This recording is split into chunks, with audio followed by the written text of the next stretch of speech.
Okay, thankfully that pun was not recorded by the video.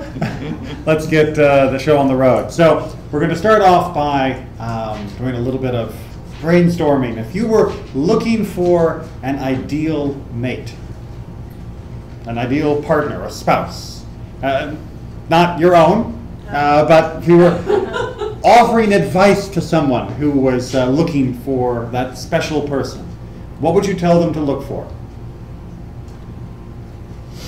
Certain characteristics. Certain characteristics. Such as? Loving, generous. Thoughtful. Loving, generous,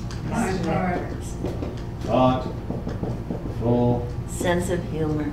humor, You need that, that's first. humor, Shared values. shared values. A listener. I like that. A listener, does that mean the other person should be looking for a talker? Now, what if I said anything Carrot. about looks? What's that? Now, what if I said anything about looks? Are you saying anything about looks now? No? Okay. So appearance doesn't make the list. Compassionate.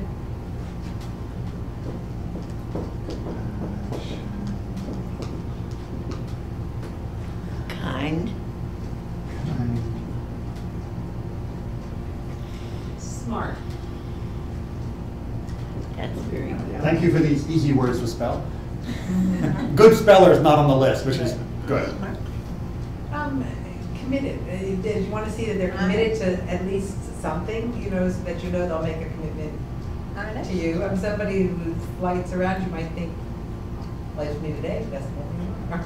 So sort of a reliable, dependable. Yes. Discipline. Reliable, dependable, and honest. Honest, yes. Reliable, Sorry. honest, not just working out space, honest. I've heard another one. Discipline. We're talking about a dog. Brings the paper, slippers, knows how to beg. Trustworthy. I guess that's honest. Trustworthy, honest, we'll call that as one. Slightly different, one tells the truth and one does what, they say, but we'll wrap it together. One of the traits would be to see how the sibling behaves towards their own parents. So you have an idea how they would behave. So sort of you would need exposure to past behavior. All right, well that's a wonderful segue to get us back into the main parasha, because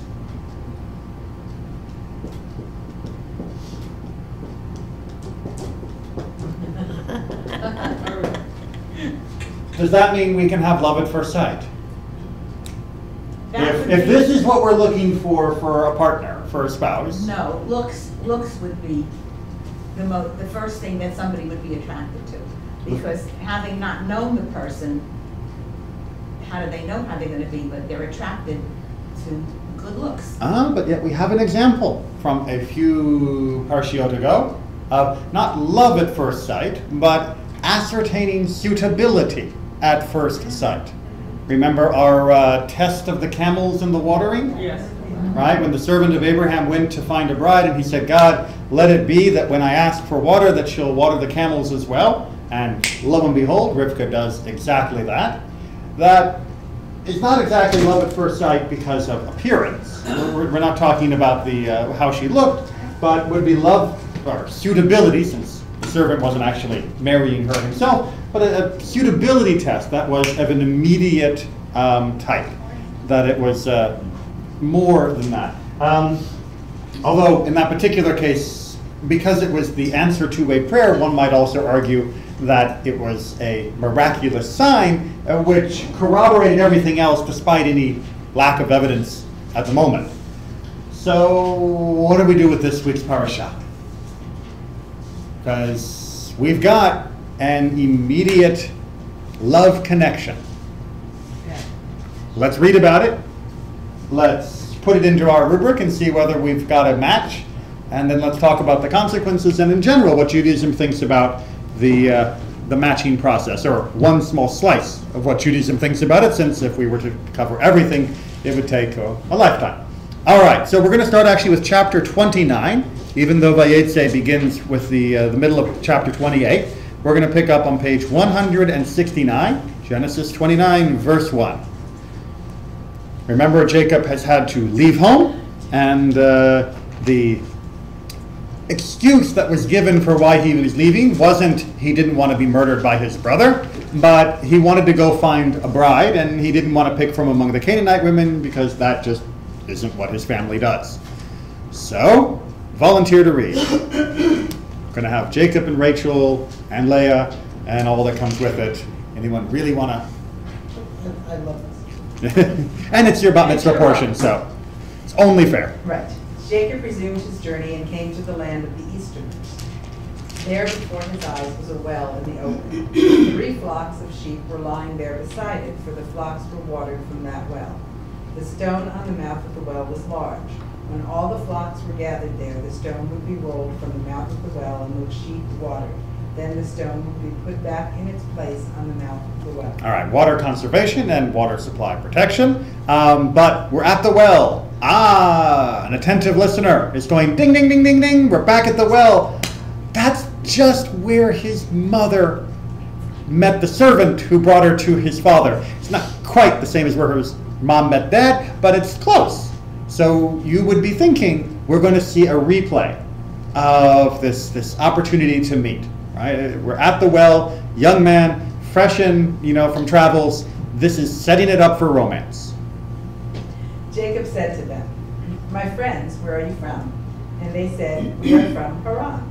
He said to them, "Do you know Laban, the son of Nahor?" And they said, "Yes, we do."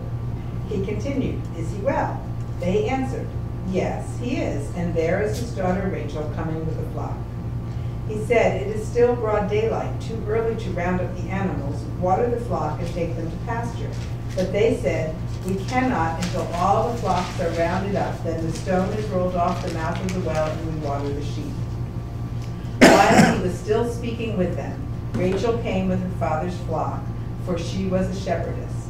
And when Jacob saw Rachel, the daughter of his uncle Laban, in the flock of his uncle Laban, Jacob went up and rolled the stone off the mouth of the well and watered the flock of his uncle Laban. Then Jacob kissed Rachel and broke into tears. Jacob told Rachel that he was her father's kinsman, that he was Rebekah's son, and she ran and told her father. All right, let's pause and deconstruct what we've got right here. So, he's there at the well. And what's his little gripe with the other shepherds? He doesn't think it's time. Yeah. What are you doing just hanging around? You should be watering the flocks and getting them back out to pasture. Got to get them back out there so they eat more and get fatter. And why are they waiting? Because they wait until everybody's there. Because we wait until everyone's here before we move the rock. And, here comes, Rachel, the daughter of Laban, and we're waiting for her flocks too. Jacob looks over, sees Rachel, and the flocks. and sees the flocks, and he grabs the stone and moves it. You see a pretty girl, what do? Here you go. The looks. You start flexing your muscles, right? He starts, you could say in a sense that he is now showing off either his knowledge of good animal husbandry, of what should be done, or he's showing off how well he can move a big rock. Don't you think it's out of character for Jacob? You mean you would think? He's the guy of the tents, and Esau was the guy of the field. Well, Esau was the guy of the field, but a hunter, which is different than being a pastoralist. No, I'm talking about his strength, lifting the stone. But certainly, if we were expecting someone to act impetuously or to demonstrate physical strength, it would have been Esau rather than Jacob. And yet, here Jacob is. But then, of course, Jacob is single, and his brother has already gotten married, so maybe Jacob is learning something from his brother about how you win a bride. So, yes, it does seem a little bit out of character, but it is going to work. And then he grabs her, he kisses her, he cries. It's all because of a pretty face. Well, we don't know she's pretty yet. He thinks so. If you look at the map and see how far he had to go to get there, he worked out pretty good before he got there. It was a long trip, so he might have been rather relieved to have actually made it to his destination. And do we think then that his kissing her here is a romantic kiss? Is he sweeping her off the feet? It's a greeting. It's Landsman, I finally made it. Yeah, well, he kissed her before he said, "I'm your Landsman." Well, maybe she didn't know that, but he did. Because he had just been told who she was before he actually grabbed her and kissed her. He wasn't just grabbing the random shepherdess girl. He did know who she was. And whether or not she knew who he was when he was kissing her is perhaps something that's another question. All right, let's keep going and see what happens here. On hearing the news of his sister's son Jacob, Laban ran to greet him. He embraced him and kissed him and took him into his house. He told Laban all that had happened, and Laban said to him, "You are truly my bone and flesh." All right, this is a controversial phrase because we who have read the Torah portion for many years know that being called one and the same as Lavan is not exactly a compliment. So it's like, "You're just like me."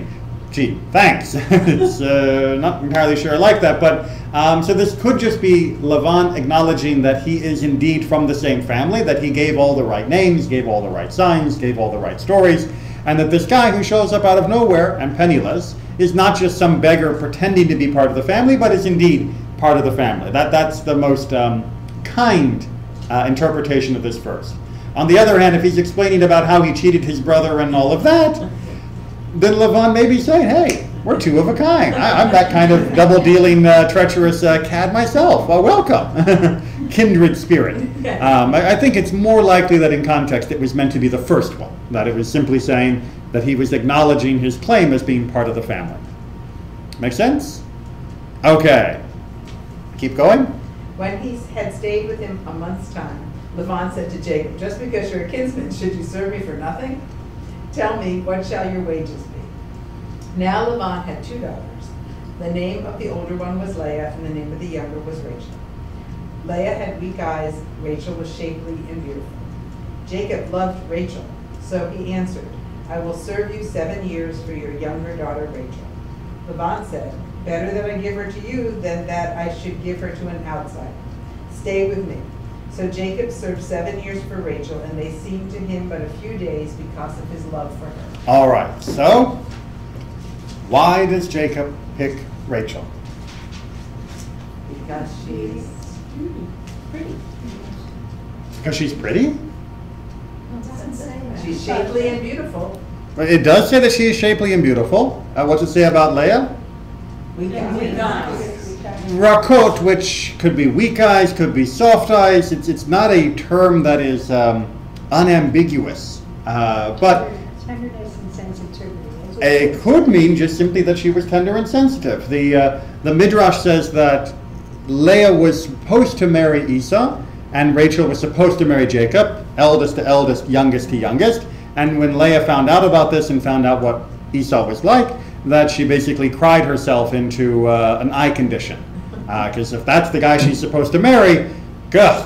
And as payment, as reward for her heart breaking at the thought of being married to such a cad, she was rewarded by being able to marry Jacob instead. So we get we get around it, but it does seem on the surface that the decision is being made purely by appearances. But he'd been in the house for a month. I mean, clearly he'd gotten a chance to know all the players, know everybody, know his family. Yeah, a month of close living will make a lot of things clear. You talked about exposure to past behavior.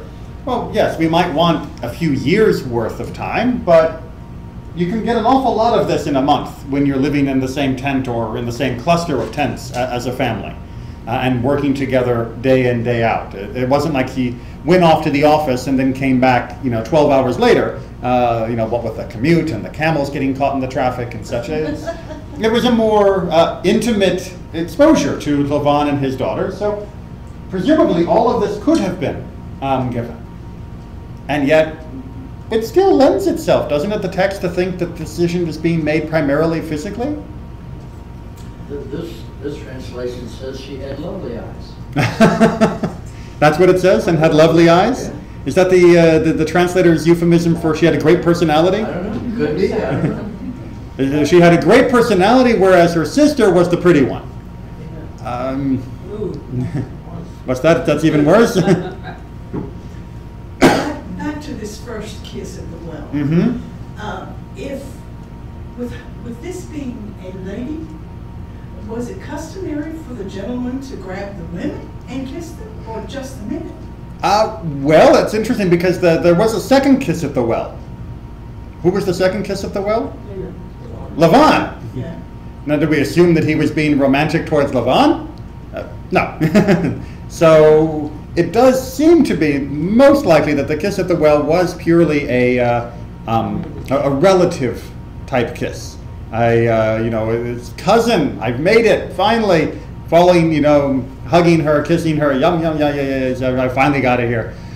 So it may not be customary for a man to kiss a woman he doesn't know like that. But to kiss a relative like that seems to be commonplace. In fact, we're going to see another kiss much later on from the least likely source of all. Next week's parasha. Who kisses Jacob? Esau. Right? We wouldn't have expected them to kiss at all. So it does seem to be more of a greeting of relatives than anything untoward, or that needs to be explained more than that. Kissing kin. What's that? Kissing kin. Kissing kin, exactly. And there are those that try to put it at even more distance and say he kissed her hand, or he, kissed her cloak, or something not actually her. But it's likely that it was just a deep emotional response to finally being reunited with family that weren't hunting him. What was Jacob and Rachel's status during the 7 years? You mean, were they married or not? Right. So they were betrothed to one another, which means they were promised to be husband and wife, but they were not married in the sense of having the rights and privileges of being husband and wife. So it was a long time to not be, but as the Torah says, for him it seemed like the time just... They were not living in the same house. They were living in the same household, but not in the same but they didn't share a bedroom, if that's what you mean. No. Any other questions or comments about this relationship? Was this customary? Is this something that was just devised for this particular? You mean the working a certain amount of time? Working for someone a wife ahead of time. It was customary that when a groom would want to marry his bride, that he would show means of livelihood, means of support, and that he would pay Like a dowry? well, dowry technically was from the bride's side towards the groom, but it often, the phrase that's often used, which is so misleading, is bride price. But it doesn't actually mean he was buying her. The Torah never indicates that was the transaction that was taking place, but it was usually indicated more as a show of desire and commitment to the family. Well, he shows up with nothing. So he has nothing to give except his work. And so he's now caught between a rock and a hard place, because he wants to show his commitment in honor of Rachel. He doesn't want to say, well, here, I got some pocket lint. Will you take that? He wants to show how much he wants to be with her and what his commitment is.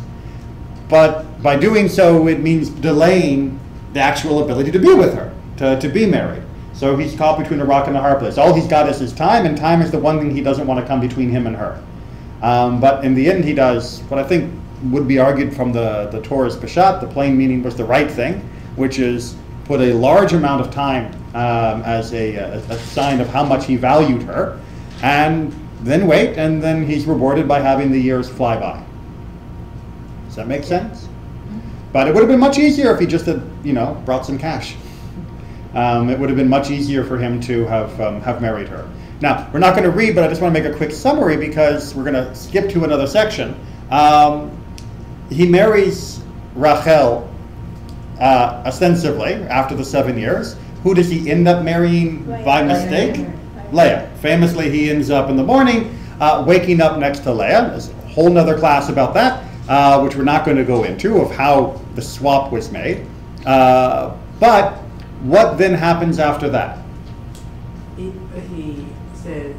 Laban tells him to finish out the 7 days, the bride's week with Leah, and then he'll give him Rachel, but he'll work an additional 7 years. So he doesn't have to work another 7 years. He doesn't have to wait I mean, another 7 years. He doesn't have to Right. wait, he has to work. Exactly. But he is married to Rachel too. Okay, so he wakes up next to Leah.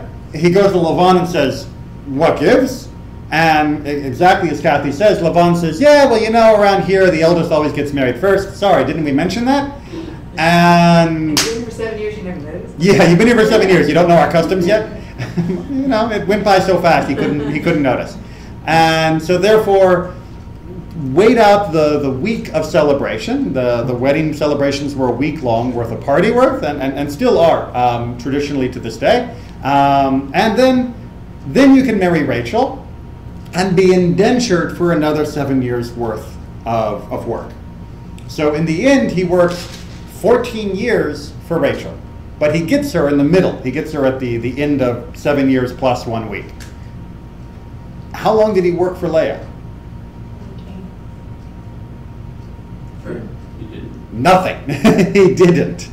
All right, so it's important to understand he never wanted to be married to Leah. That was never what he was working for. And instead, he ends up working 14 years for one woman and has another one thrown in as a freebie that he wouldn't have wanted if Who he asked. doesn't ignore. What's that? Who he does not ignore. He does not ignore. Are you being euphemistic here? Yes. Yes, he performs his husbandly duties, and we're going to talk about that in a little bit more detail. Not that kind of detail, but what husbandly duties are. But imagine for a moment you're now Leah. Remember all of this discussion of who would you pick to marry and all of that. Did any of this apply to either Leah or Jacob when they got married? No. Who got married to who? Well, the guy your father told you to marry, and the woman you should have checked more carefully before you got married. That's how they end up getting married. And he ends up spending an additional 7 years of his life slaving away to pay off the one he really wanted. Not you, not Leah. Little resentment? Yes, and as we go through the whole cycle of babies being born and the names being given to them, we can see Leah's grief, and we can see her pain. That now maybe my husband will love me. Because he didn't love me for me, but he might love me for the children that I bear him. Right, we're familiar with the section that I'm referring to? Okay, until we come to a section where after Leah has been not having children for a while, and I'm afraid, sorry, just need to quickly find the section. I forgot to write the verse down. There we are. We are in verse 30, or sorry, chapter 30, verse 14, where we've had the competitive baby birthing scenes go through, and now we come to a section where we are seeing that Leah has stopped bearing children, and that's a problem for Leah. A much bigger problem for Leah than it is for Rachel, although Rachel is very upset when she's not having children too. But it's a much bigger problem for Leah because that was the only thing that she had going for her. And now she's got nothing. And so we get an interesting little scene in negotiation. Once, at the time of the wheat harvest, Reuben came upon some mandrakes in the field and brought them to his mother Leah. Rachel said to Leah, "Please give me some of your son's mandrakes." But she said to her, "Was it not enough for you to take away my husband, that you would also take my son's mandrakes?" All right. Well, why are we haggling over mandrakes? Because they're fertility things. They were considered fertility drugs. This is the equivalent of saying, is it not enough you took my husband, now you want to take my Viagra? This is something that was considered to be an aphrodisiac, and also likely to consider to be a fertility aid.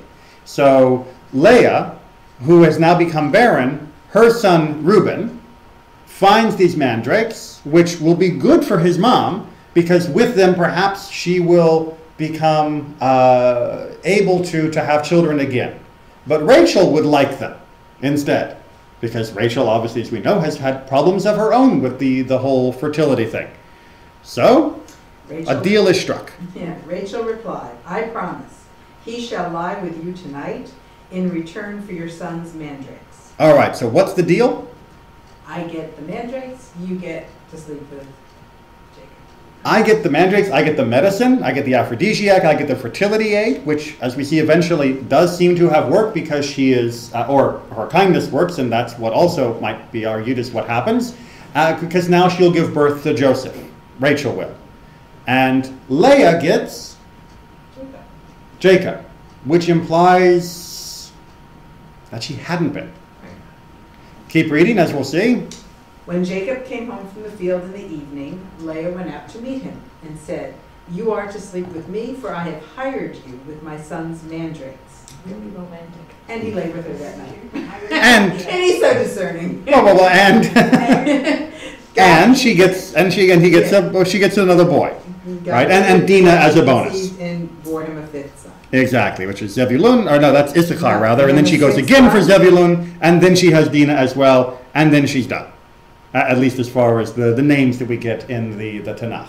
So, as I believe, Edie, what you were saying? So romantic. Yeah. You're coming to my tent tonight, bub. I bought you. I bought you. I know where you were headed. You were headed to my sister's tent, the one you worked 14 years. But tonight, you're coming and you're going to be with me. And out of this exchange, both women conceive. Rachel conceives later to get Joseph, and apparently she conceives rather immediately to get Issachar. Romantic? What happened to love? What happened to love? What happened to this love at first sight? What happened to the beautiful one and then the one he was saddled with? Why should we be sorry for Leah? I mean, should we really expect Jacob to love her? Should we really expect Jacob to want to be with her? He was only doing his husbandly duty according to tradition and through law. Yeah, I mean, it wasn't out of love. He should have divorced her if he didn't want to be with her. I mean, he could have just kicked her out. There's no, Judaism allows for divorce. He could have kicked her out, and said, "Sorry, see you. I never wanted to be with you in the first place, and hopefully you'll find happiness in the arms of some other man who chooses you. But why would you stay with me and mine when you know this is it?" So he was doing a mercy by just letting her stay around. Wasn't He he? had to keep her because her father was in the picture and he had all the possessions. And All the more reason to feel sorry for Jacob. Right? Sorry Why for- should we feel sorry for Leah? He She at could- least got children, she got taken care of, she had a decent husband, right? But he He's the couldn't- one who's saddled with a wife he never wanted. He's the one who's not allowed to get rid of her He couldn't- because he's afraid of her father and because he's this man in a strange land that could be taken advantage of by this guy who's already cheated him. Well, I think it's Harold Kushner talks about how Jacob hates Leah, not for anything she's done, but that what he sees in her every time he looks at her.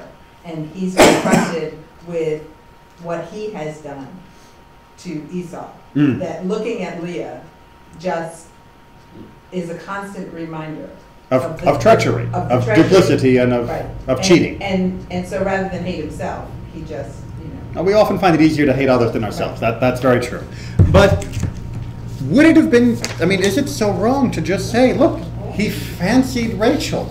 He's a man, right? Guys, they think with their eyes. He goes for the pretty one. That's who he wants. You can't force him to love Yeah, I Leah. don't think it's his eyes. What? Well, we didn't even get into the handmaidens.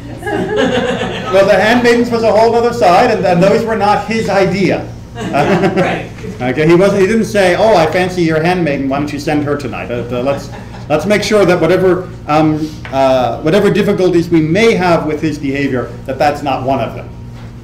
All right. So, appearances, physical appearance, is it grounds to want to marry someone? Is it good enough for a relationship? What does Judaism even say about the physical attractiveness between husband and wife, and how that works out?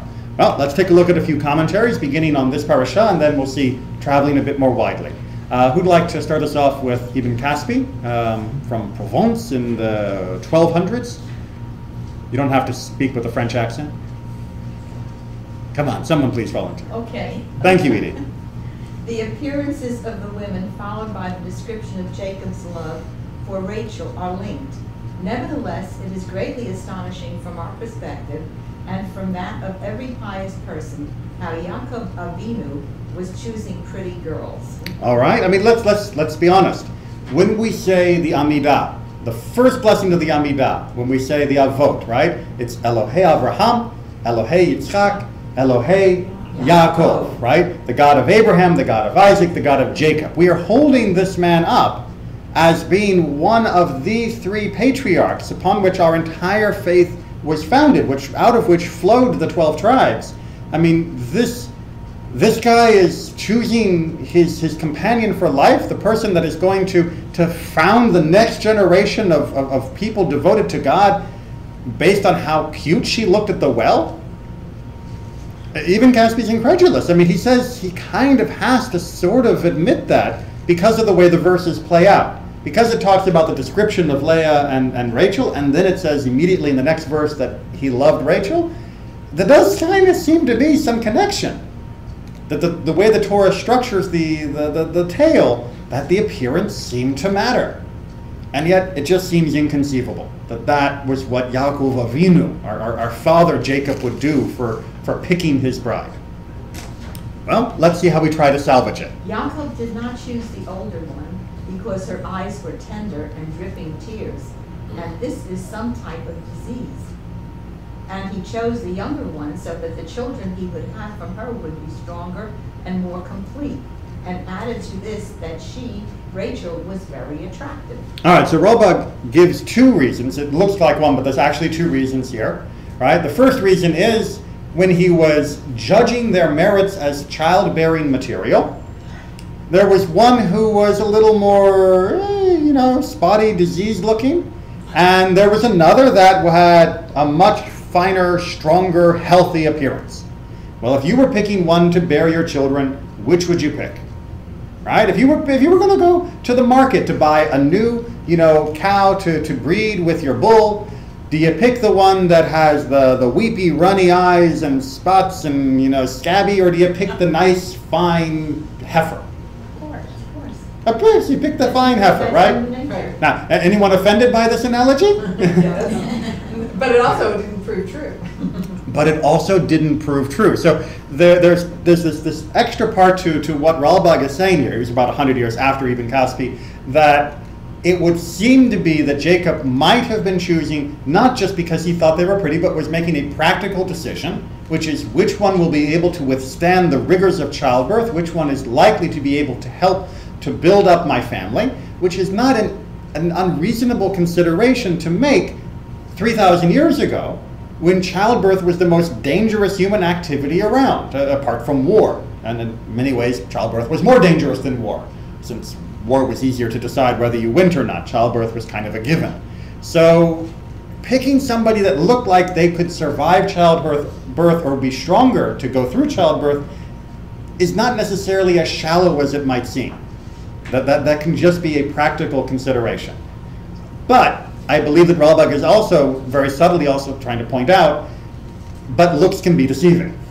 Now, just because you think she looks fit, she'll be good and able to survive childbirth, doesn't mean that she is fit and going to actually even have children. Because it was the one who looked like she wouldn't handle it so well that ended up having the majority of the children. And then the second side, well, is a concession to appearance. And it didn't hurt that the one who was the healthiest looking also happened to be pretty. That certainly sweetened the deal and made the decision that much more likely and easy. Well, it's kind of a tradition of his family. To do what? To have a pretty wife. Well, certainly we know that the women have all been attractive enough to gain the attention of kings and pharaohs. So having an attractive wife definitely seems to be a tradition. But that wasn't the only consideration Ralbag is arguing. That he was worried about the health of the mother, not just how attractive she was.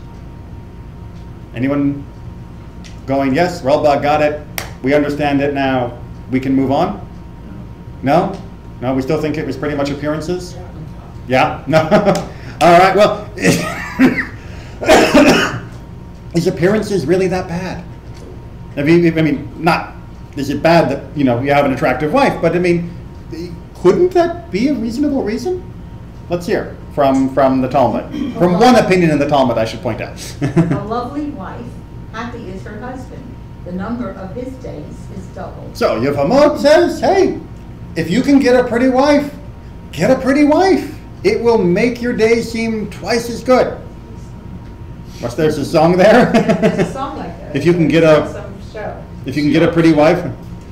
Well, wasn't it? Happy for the rest of Oh, your it's life. a Never make a self-specific. pretty woman your wife. Be happy for the rest of your life. Never make a pretty. Oh, that's what it is. It's the opposite. Right. Gotcha. I thought it was. Otherwise, we'll be running after her. Well, I was thinking a funny thing happened on the way to the forum. Lovely, radiant, and lovely. And what do you do? Well, I'm nothing. I'm just lovely. That's what she does. Is she's pretty. Everyone has seen, right? A funny thing happened on the way to the forum. Good. Okay. If you haven't seen it, shame on you. All right. But let's carry on and talking about how important a pretty wife is. Marrying a woman is only for her beauty, only for children. Right, that's why you get married. It's not for shared values. It's not to have a listener. It's not because you want someone who's going to be your helpmate and your confidant and your friend. That's what men are for. She's there to be pretty and to have kids. And Rob here said, a wife is for wearing women's ornaments. And Rob As if you think that sounds a little objectification, you're right. And Rob here said, he who wants his wife to be attractive should dress her in linen clothes. Apparently that's a nice fabric for making a woman look sharp in the ancient world. I mean, nowadays we might say, that there's, taffeta is the way to go, or silk or something else. But linen was top.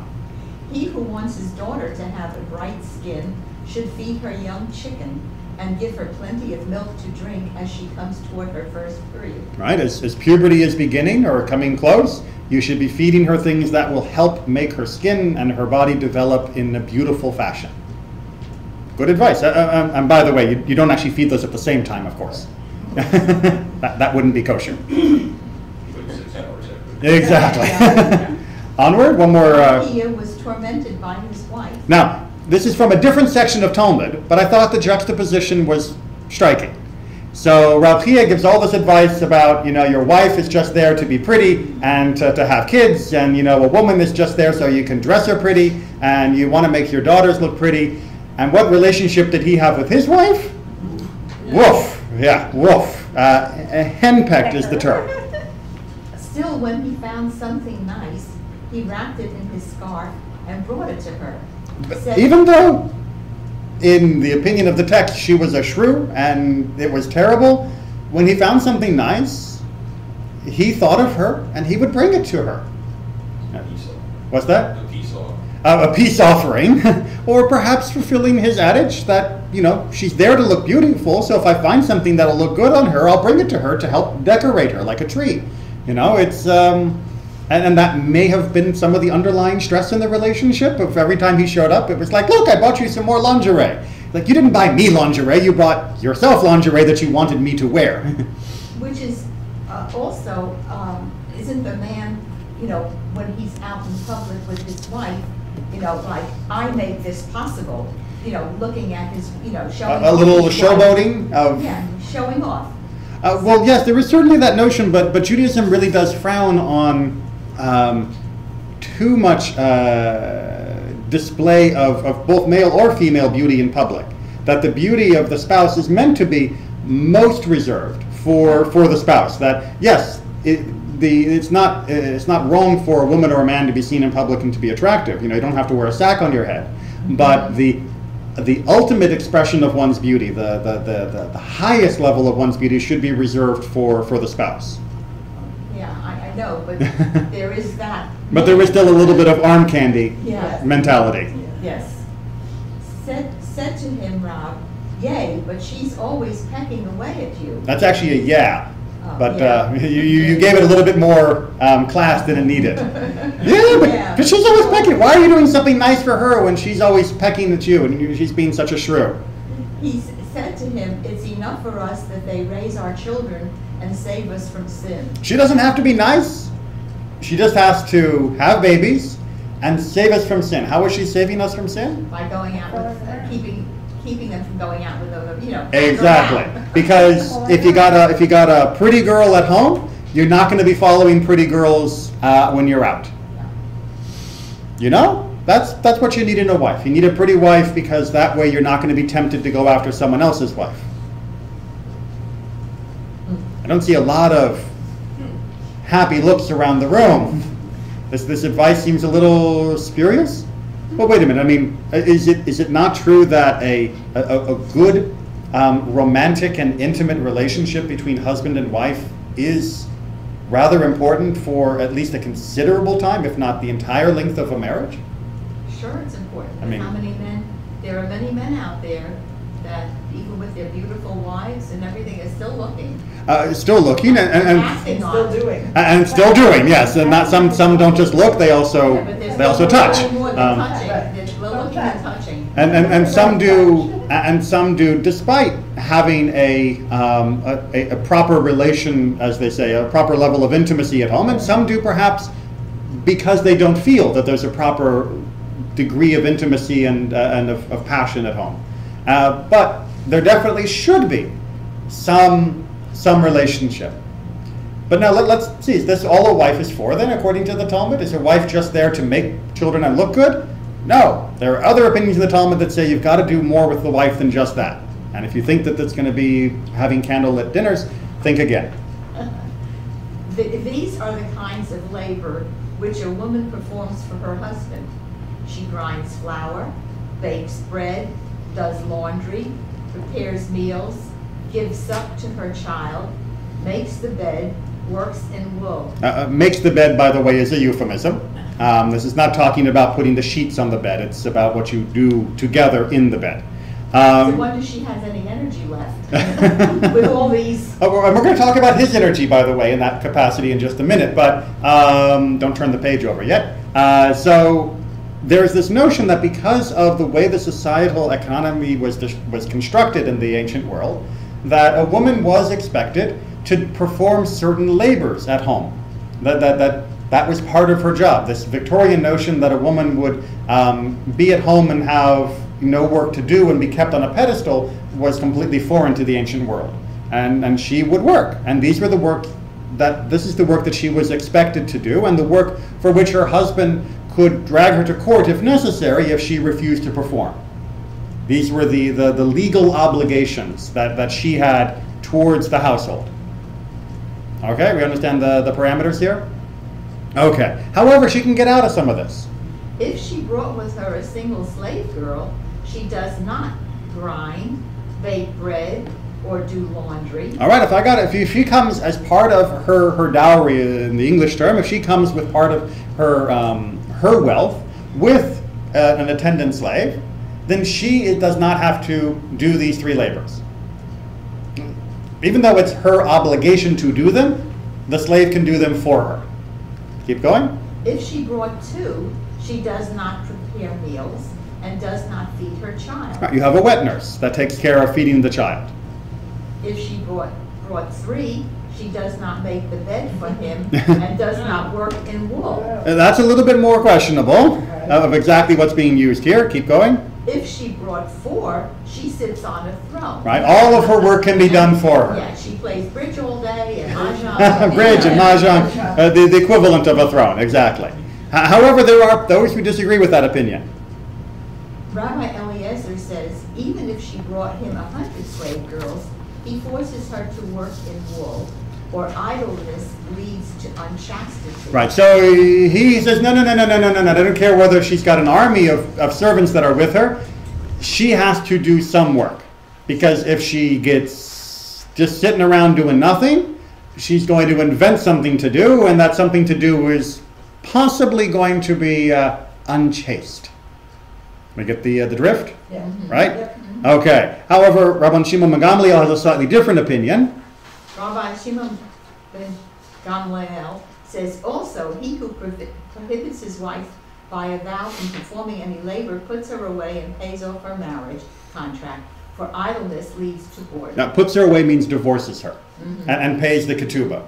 So if he vows an irrevocable vow saying, you'll never have to work a day in your life, he has to divorce her.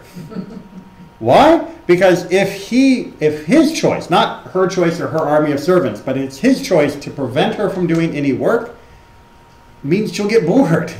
He's not doing her a favor by putting her on a pedestal. He's instead preventing her from any interaction with life and meaningful activity and productivity. And that's considered to be damaging to a person, to never let them do or accomplish anything, to never have a sense of worth or accomplishment. All right, so how are we feeling about the Talmud's attitude towards marriage? Little rough? Maybe? All right, well, let's see if we can even things out a little bit more. Edie, keep going, unless we have someone else who's desperate to read, who won't blush. All right, Edie, keep going. If a man married a woman and lived with her for 10 years and she did not give birth, he has no right to desist from having sexual relations with her. All right, so 10 years is kind of the limit of how long you would expect it would take before conception would take place between husband and wife, before you just say, this is not going to work out, this is mutual incompatibility. But even if that's the case, and even if you probably thought that the whole reason of getting married was to have children, was procreation, he doesn't stop being with her. Why not? I mean, what other reason could there possibly be for intimacy? It's a man's duty to keep her happy, keep his wife happy. Wait, you mean women have needs? According to the Ketubah. According to the Ketubah, according to the Gemara, according to the Torah, as we're going to see in just a few minutes for the citation, yes, women are expected, according to Judaism, to have needs. And the need is not met only if there is children to be had. And this continues, by the way, for long after the childbirthing period. Once a woman has gone through menopause, that does not mean that now that children are no longer expected, that intimacy no longer has to be given. Intimacy should still be as regular as it was when children were a possibility. Judaism rejects the notion that intimacy is only for procreation. It's not. Intimacy is also for the sake of intimacy between husband and wife, and for the sake of fulfillment and satisfaction between husband and wife. They are both supposed to be satisfied with their physical relationships. Shocking? No, not nowadays. 150 years ago, you know, the Puritans would be throwing things at us for saying such things. But, you know, what's that? And they did, yes. And they put skirts on pianos so they wouldn't see their legs. And we talk about white meat and dark meat so people in polite company wouldn't have to say, please pass me a chicken breast. Because heaven forbid you say such things. But that's true, by the way. The notions of white and dark meat came so that we wouldn't have to name the body part of the chicken or turkey.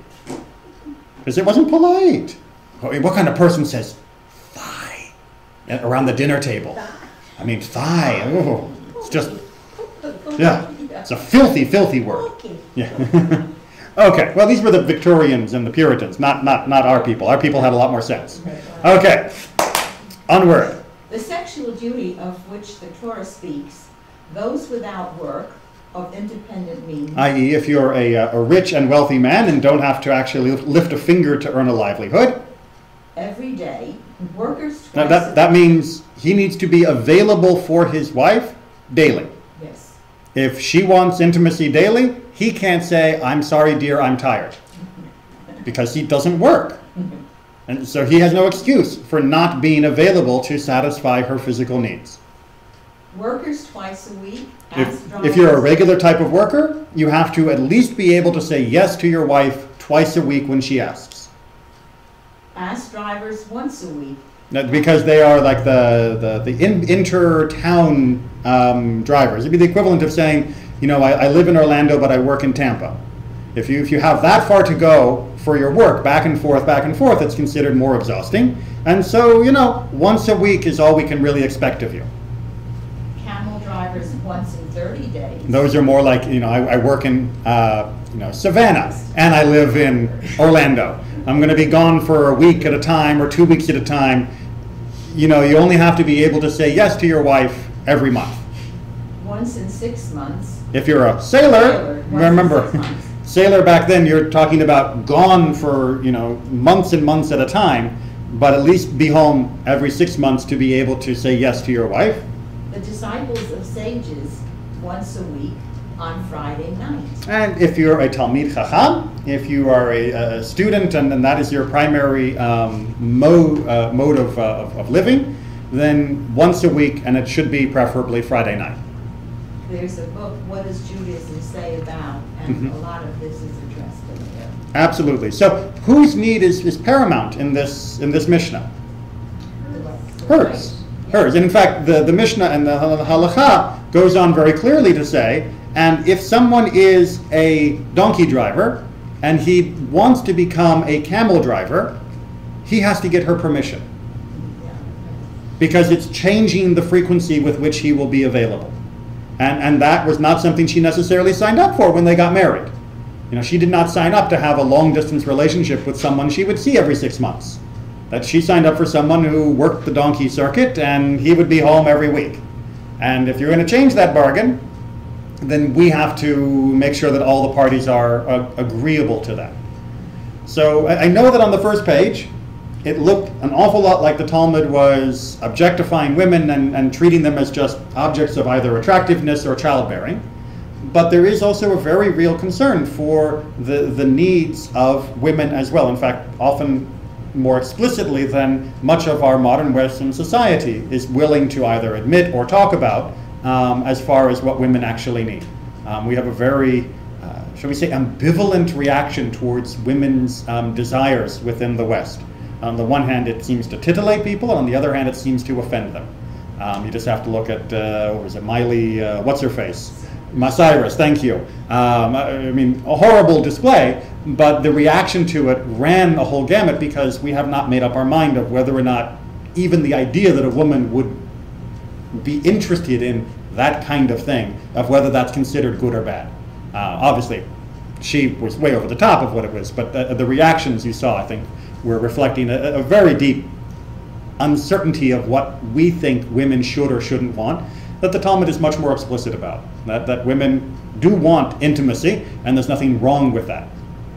Okay, so let's make sure we understand, to come back a little bit towards the tension of Jacob and Rachel and Leah, what the Talmud understands about polygamous relationships.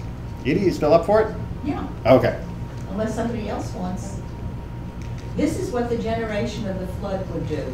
Each of them would take 2 wives, one for procreation and the other for pleasure. Keep reading.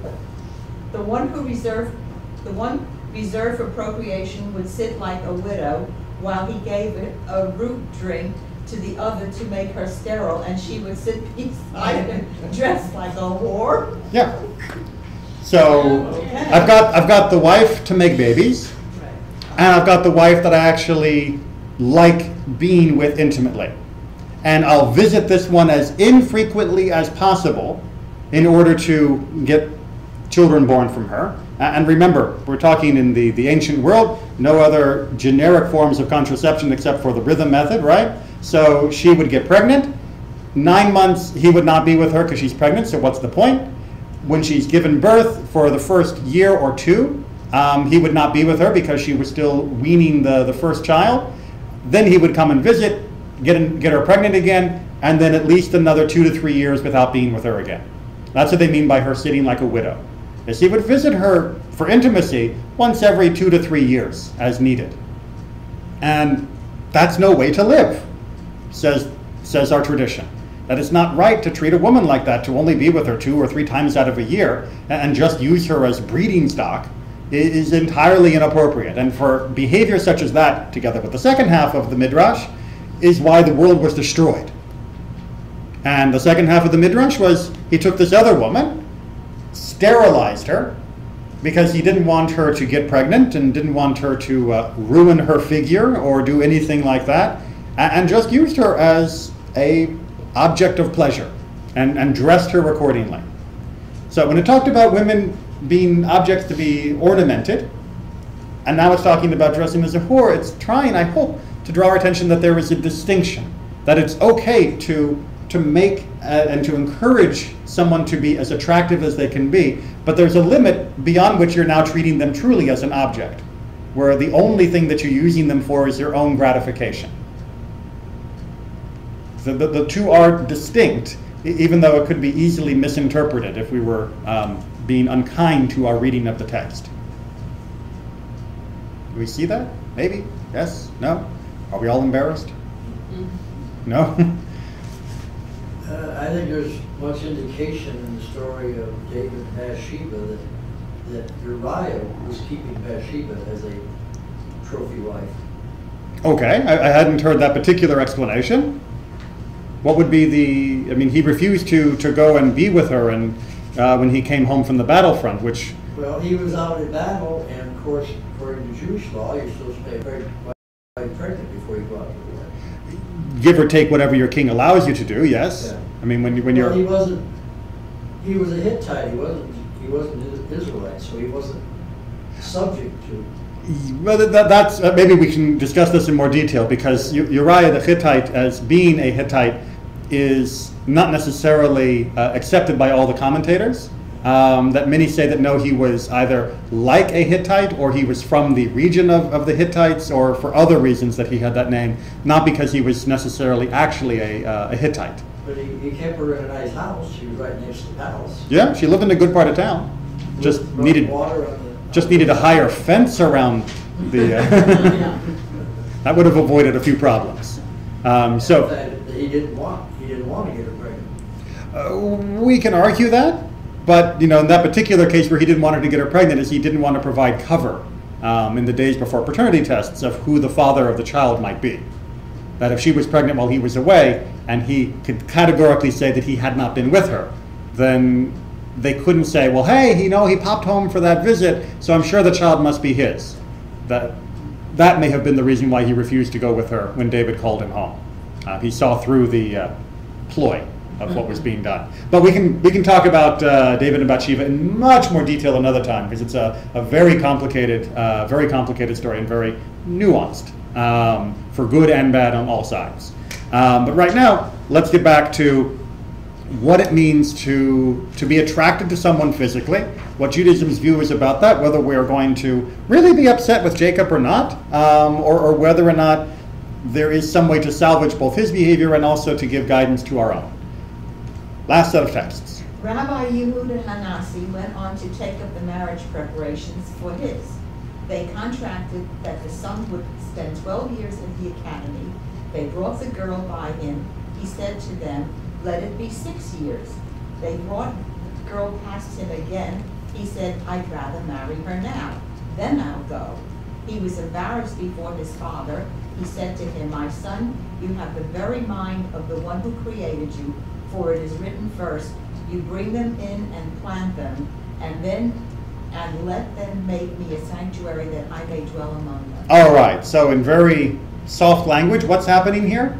Yehuda Hanasi is preparing for his son to get married, and the girl that has been arranged, and remember, they always have the right of refusal, is brought in so that he can meet her to see whether or not he agrees with this match.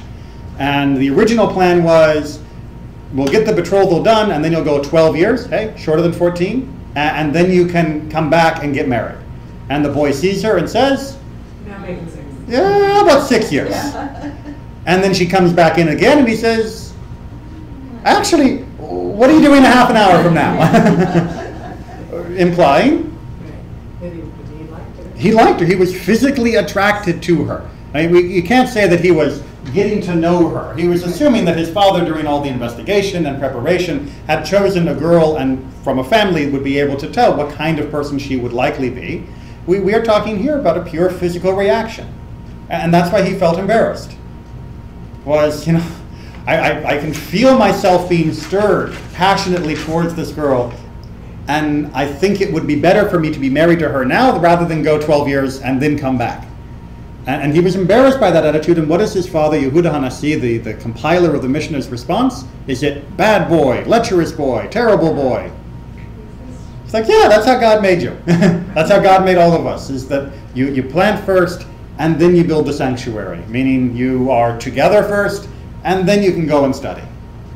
Makes sense, right? Mm-hmm. Right. So, onward. He went and remained at the session for 2 years in the schoolhouse.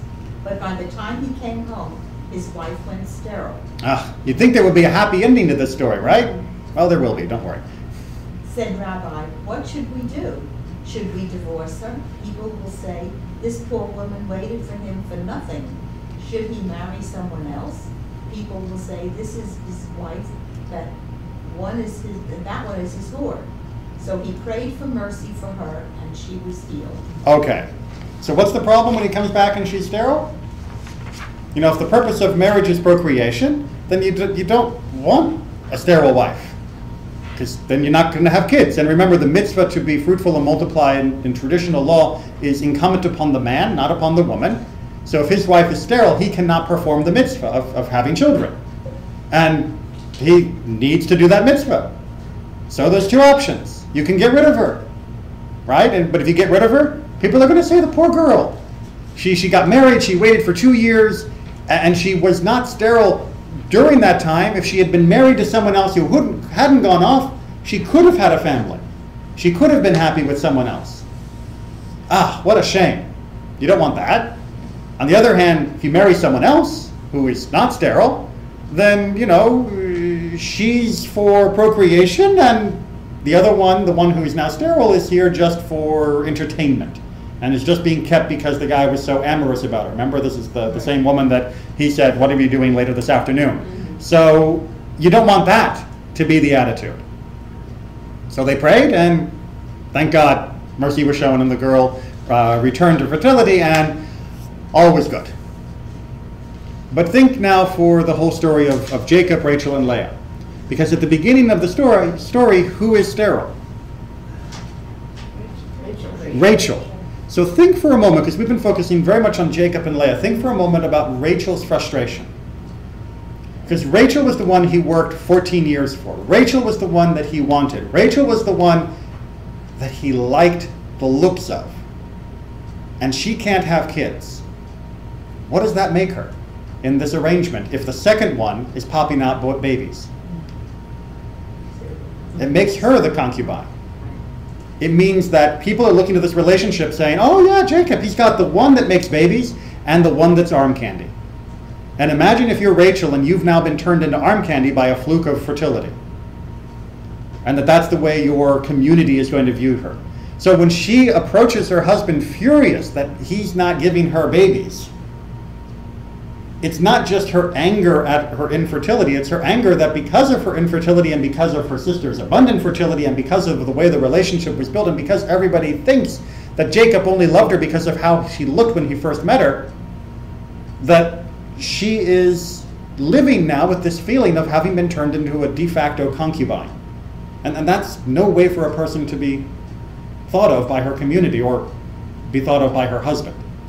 And that's what she doesn't want. It's like, you're treating me as though I'm just your pretty one, the one that shares your bed. And we can see that. When Leah comes and says, I've bought you for the night, clearly where he generally spends the night is with the one that he finds more fun in bed. And Rachel has to take steps to overcome that herself by the haggling over the mandrakes. That she is willing to give up some of her husband's intimacy, because what's good is it to her when it turns her into nothing more than a concubine, in exchange for a remedy to her infertility. And by the process, she gives Leah a much better status, hopefully, and she gives herself a role other than just being her husband's bed warmer. What's that? How did they become matriarchs? Well, by having babies. But how did they become matriarchs? I'm sorry, but think about for the moment of what these women are doing. Though they are not passive participants in their lives. They are each, both Leah and Rachel, deciding what they are going to do and not letting their father and in some ways their husband pigeonhole them into concubine and breeder.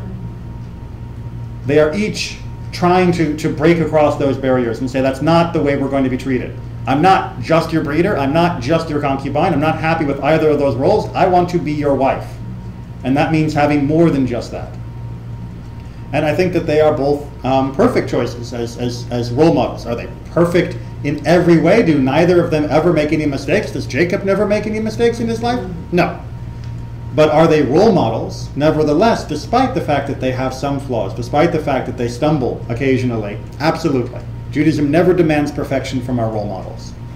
I love the midrash, and it's in this book too, about how he's fooled, how Jacob is fooled. I mean, I just look at that. That makes the story much more palatable. You mean that Rachel and Leah collaborated? Right. To that Rachel valued her sister's honor, that she shouldn't be embarrassed by being thrown out of bed. That she would share the code because they know their father. They know Right. They know the customs, even though Jacob doesn't seem to.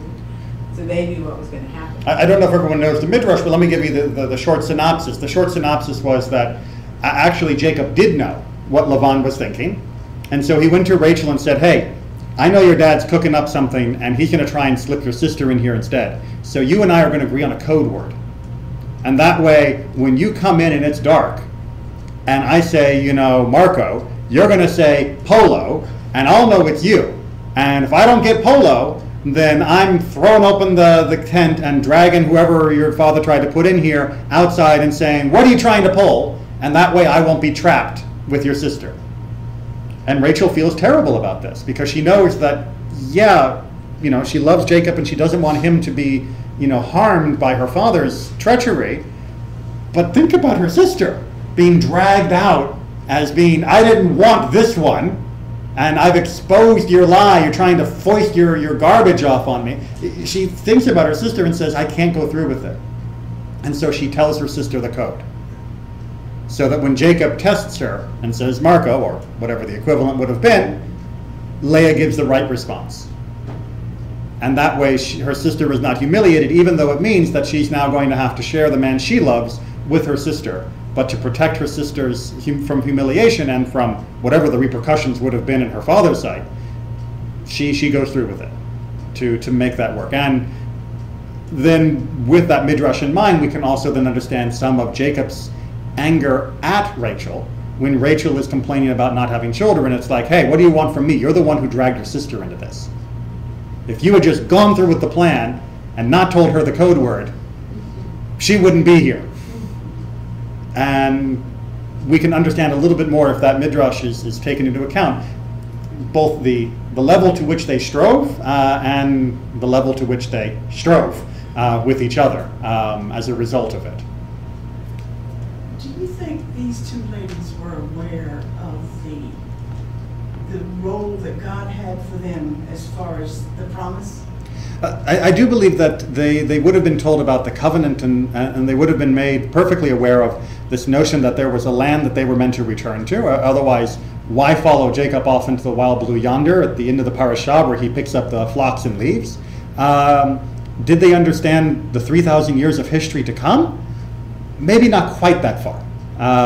But certainly they had an idea that they were involved in something that was beyond just raising a family, that they were raising the nation. And, you know, I think it's also kind of interesting, although Joseph, Rachel's son, is pivotal to the survival. I mean, like we all are Jews after Judah, is Leah's son. Yes. Yeah. You know, Leah ends up producing her and her handmaid half of the tribes, and the tribe from which the kings come. So, and the tribe from which the Kohanim come. So it's, and the Leviim as the broad tribe. So yeah, it is unusual. And Joseph's tribe, which becomes Manasseh and Ephraim, when the land is actually settled, those are actually become the byword for the northern kingdom of Israel that is corrupt. So it is a shame for Rachel's posterity that much of what she tried to eventually produce becomes a very negative aspect in later Jewish history. But we can't always predict what's going to happen with our grandkids. But in speaking tribally, I mean, Benjamin always is right. Isn't Benjamin like right next to Judah? Yes. And really they become all that's left. Yeah, but Benjamin we don't want to praise too much because the explanation of why Benjamin was a small tribe having to do with the rape of the concubine in Gibeah, and that's not a happy story either. Yeah. So, we don't want to go there. It's still a black mark. But you're absolutely right. Joseph, however, does become the pivotal person in the survival of our people and of our growth, even though his own tribes eventually fade from the center stage substantially in favor of Judah and Levi. All right. Thank you very much. Keep reading the parashah and keep being good to your spouses.